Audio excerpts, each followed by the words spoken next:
untuk dapat secara seragam mempunyai laporan keuangan, maka harus ada standarnya.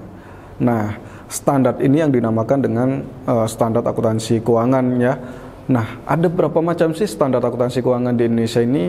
Mari kita saksikan dalam video ini bersama saya Joko dari The Consulting.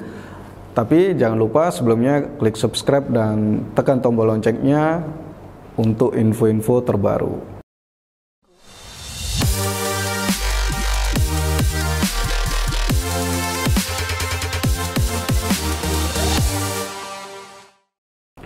Oke, jadi sebelum kita masuk ke standar akuntansi keuangan yang ada di Indonesia ya, kita harus tahu dulu bahwa standar akuntansi keuangan ini itu merupakan suatu metode atau suatu cara dalam menyajikan informasi laporan keuangan ya, itu dengan template, dengan format, dengan cara yang sama seperti itu.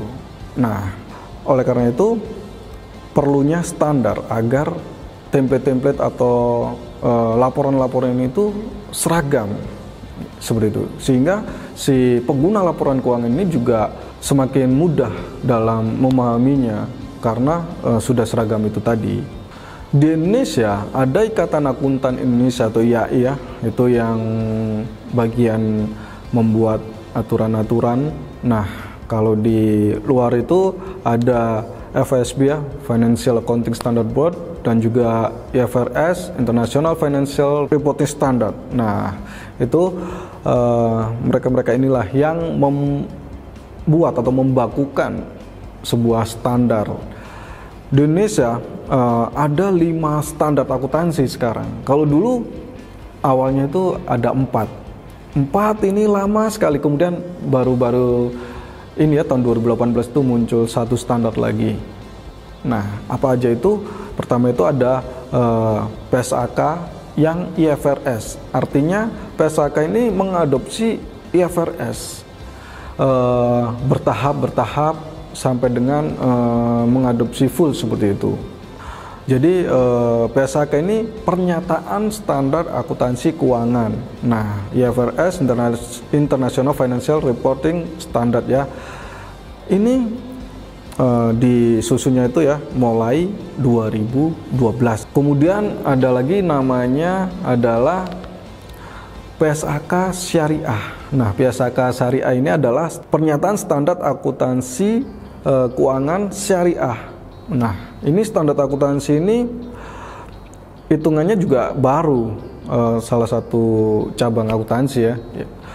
PSAK Syariah ini dipakai untuk badan usaha seperti koperasi syariah, kemudian ada gadaian syariah, kemudian ada seperti badan amil zakat seperti itu, bank syariah. Nah, PSAK Syariah ini bisa juga nih dikombinasi atau dipakai bersama dengan PSAK umum. Jadi misalnya nih bank syariah ya, bank syariah ini dia punya 2 standar akuntansi dalam menyusun laporan keuangan.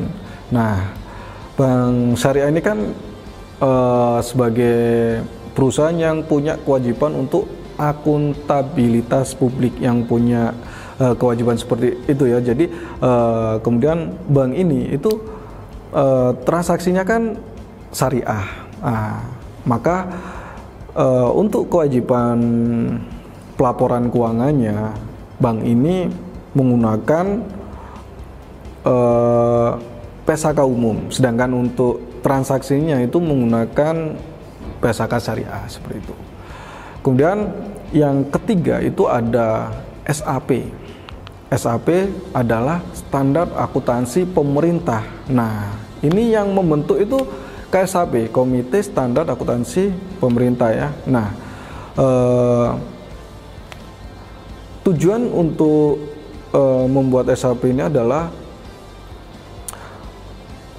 agar laporan keuangan pemerintahan itu ya, itu tersaji secara transparansi seperti itu, untuk menjamin transparansi untuk akuntabilitas publiknya itu agar lebih baik lagi.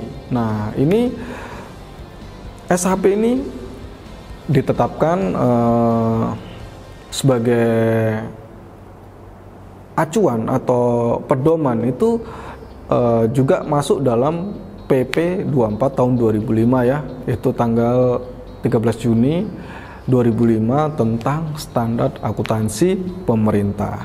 Nah, kemudian yang keempat adalah standar akuntansi keuangan entitas tanpa akuntabilitas publik.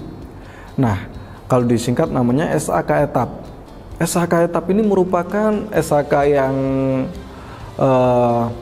yang versi lebih sederhana dibandingkan dengan SAK umum, karena SAK ini dipakai khusus untuk perusahaan-perusahaan yang tidak memiliki akuntabilitas publik, tidak memiliki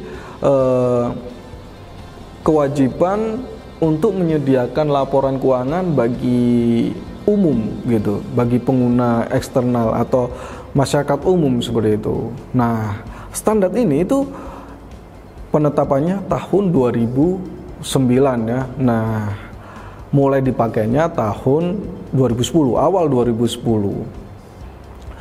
Efektif di 1 Januari 2011 SAK etap ini. Nah, SAK etap ini juga mengadopsi IFRS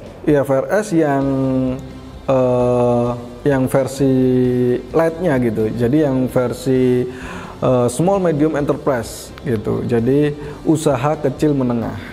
Jadi standar akuntansi ini ditujukan untuk bahasa mudahnya untuk UMKM seperti itu. Pada dasarnya SAK etap ini tuh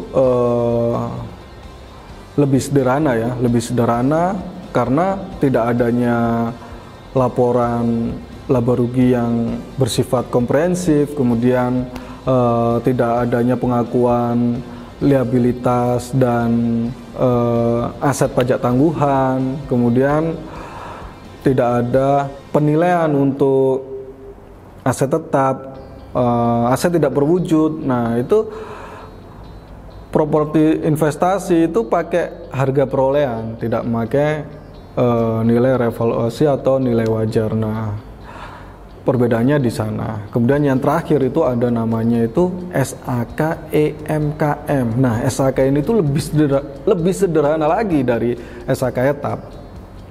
Jadi standar akuntansi keuangan entitas mikro kecil menengah gitu. Jadi SAK EMKM ini lebih sederhana lagi dari SAK etap, yang merupakan SAK yang standar akuntansi yang baru nih di Indonesia.